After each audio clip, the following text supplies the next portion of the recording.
بسم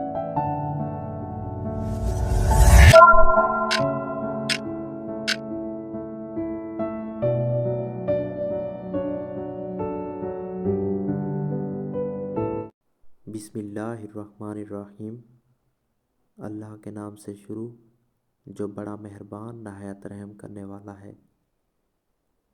زندگی جب رلائے تو سمجھ جانا گناہ معاف ہو گئے، زندگی جب ہنسائے تو سمجھ جانا دعا قبول ہو گئی۔ اللہ خود پر کوئی احسان نہیں رکھتا، اگر آپ نے اس کے لیے کوئی چیز چھوڑی ہے تو وہ آپ کو اس سے بہتر نواز دے گا۔ جب تمہیں گناہ کے بعد ندامت ہو تو سمجھ لو کہ اللہ نہیں چاہتا کہ تم اس راہ پہ جاؤ۔ اللہ کے آگے جھکو، اللہ آپ کو کسی کے آگے جھکنے نہیں دے گا۔ زندگی تب خوبصورت لگتی ہے جب کسی کے چہرے پر مسکراہٹ ہو اور اس مسکراہٹ کی وجہ آپ ہوں۔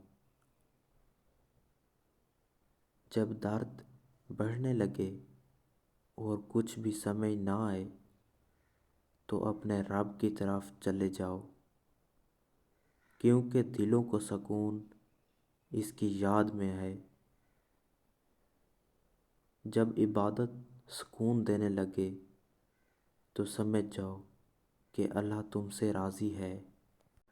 کائنات میں کوئی اتنی شدت سے کسی کا انتظار نہیں کرتا جتنا اللہ اپنے بندے کی توبہ کا کرتا ہے۔ جب کوئی دل دکھائے تو چپ رہنا بہتر ہوتا ہے، کیونکہ جنہیں ہم جواب نہیں دیتے انہیں پھر وقت جواب دیتا ہے۔ دنیا میں سب سے تیز رفتار چیز دعا ہے، جو دل سے زبان تک پہنچنے سے پہلے اللہ کے پاس پہنچ جاتی ہے۔ انسان کے جسم کا سب سے خوبصورت حصہ دل ہے، اور اگر یہی صاف نہ ہو تو چمکتا چہرہ کسی کام کا نہیں۔ مقدر اتنی بار بدلتا ہے جتنی بار بندہ اللہ پاک سے رجوع کرتا ہے۔ جو لوگ دوسروں کی خوشی میں خوش ہوتے ہیں ان کی خوشی میں کبھی کمی نہیں آتی۔ جن گھروں میں اللہ کا ذکر ہوتا ہے وہاں سکون، محبت اور برکت نظر آتی ہے۔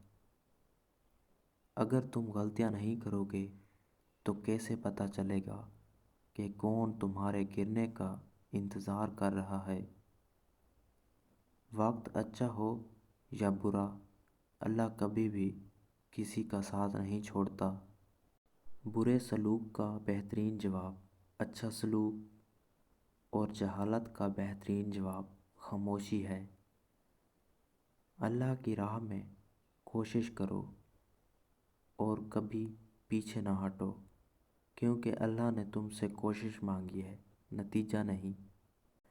کردار ایک ایسا ہیرا ہے جو ہر پتھر کو کاٹ سکتا ہے۔ تم اس دنیا میں رہتے نہیں بلکہ تم اس دنیا سے گزر رہے ہو۔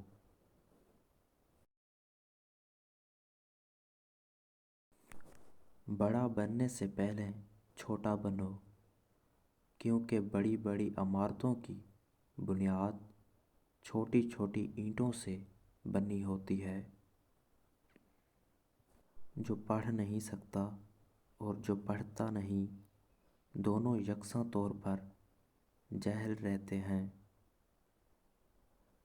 جب خاموشی کو ہتھیار کے طور پر استعمال کیا جائے تو یہ الفاظ سے بھی زیادہ زخم دے سکتی ہے۔ لوگ کتابوں کی طرح ہیں، ہر ایک کی اپنی کہانی ہے۔ اگر آپ کا اپنا گھر اپنے سکون کا باعث نہ بنے تو سمجھ لینا کہ توبہ کا وقت آ گیا ہے۔ لوگوں کو پرکھنا چھوڑ دو، کیونکہ تم نہیں جانتے کوئی اپنے اندر کیسی جنگ لڑ رہا ہے۔ کسی کو ذلیل کرنے سے پہلے خود ذلیل ہونے کے لیے تیار رہیں، کیونکہ اللہ کا ترازو صرف انصاف تولتا ہے۔ جو لوگ درد کو سمجھتے ہیں وہ کبھی بھی درد کی وجہ نہیں بنتے۔ اللہ ظالم کو چند روز دنیا میں مہلت دیتا ہے، لیکن جب پکڑتا ہے تو پھر نہیں چھوڑتا۔ انسان پریشانیوں کی گنتی کرنے کا ماہر ہے، لیکن نعمتوں کا شمار کرنا بھول جاتا ہے۔ اپنوں سے ایسی لڑائی نہ لڑیں کہ لڑائی تو جیت جائیں مگر اپنوں کو ہار جائیں۔ تاریخ ہزاروں سال میں بس اتنی سی بدلی ہے، تب دور تھا پتھر کا، اب لوگ ہیں پتھر کے۔ آج اگر زندگی مشکل ہے تو کل کی آسانی کا وعدہ بھی اللہ نے کیا ہے۔ بس دعا یقین سے مانگتے رہو۔ جن باتوں پر جھگڑا کر کے لوگ منو مٹی تلے سو جاتے ہیں، انہیں باتوں پر ہلکی سی مٹی ڈال کر دنیا میں پرسکون زندگی گزاری جا سکتی ہے۔ صبر میں شکوہ نہیں ہوتا، صرف خاموشی ہوتی ہے، اور اس خاموشی کا شور صرف اللہ ہی سنتا ہے۔ قرآن پاک بار بار کہتا ہے، نا امید نہ ہو، کمزور نہ پڑو، غمگین نہ ہو، بے شک اللہ ہر چیز پر قادر ہے۔ جس کی انا اس کی قد سے اونچی ہو وہ شخص رشتے نہیں نبھا سکتا۔ جو بندہ اللہ کو پسند ہوتا ہے، اس کا عمر کے آخری دنوں میں یہ حال ہوتا ہے کہ وہ کہتا ہے کہ میں نے کچھ نہیں کیا، یوں ہی عمر ضائع کر دی۔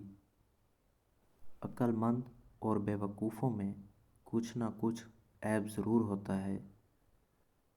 عقل مند اپنی عیب خود دیکھ لیتا ہے اور بے وقوفوں کا عیب دنیا دیکھتی ہے۔ انسان کی آدھی خوبصورتی اس کی زبان اور آدھی خوبصورتی اس کی خاموشی میں ہے۔ کچھ لوگ اپنی آدھی زندگی پڑھنے میں گزار دیتے ہیں اور سیکھتے کیا ہیں؟ دوسروں کو نیچا دکھانا۔ جب کسی کم ظرف پر احسان کرو تو اس کے شر سے بچو۔ کچھ نیکیاں ایسی بھی ہونی چاہیے جن کا اللہ کے سوا کوئی گواہ نہ ہو۔ انسان گناہ کرنے کی وجہ سے جہنم میں نہیں جاتا، بلکہ گناہ پر مطمئن رہنے اور توبہ نہ کرنے کی وجہ سے جہنم میں جاتا ہے۔ انسان کی تربیت کا فرق ہوتا ہے، ورنہ جو سن سکتا ہے وہ سنا بھی سکتا ہے۔ دنیا مکافات عمل ہے، صبر ضائع نہیں جاتا۔ کس کس کو راضی کرو گے؟ بس ایک اپنے رب کو راضی کر لو، سارے مسئلے حل ہو جائیں گے۔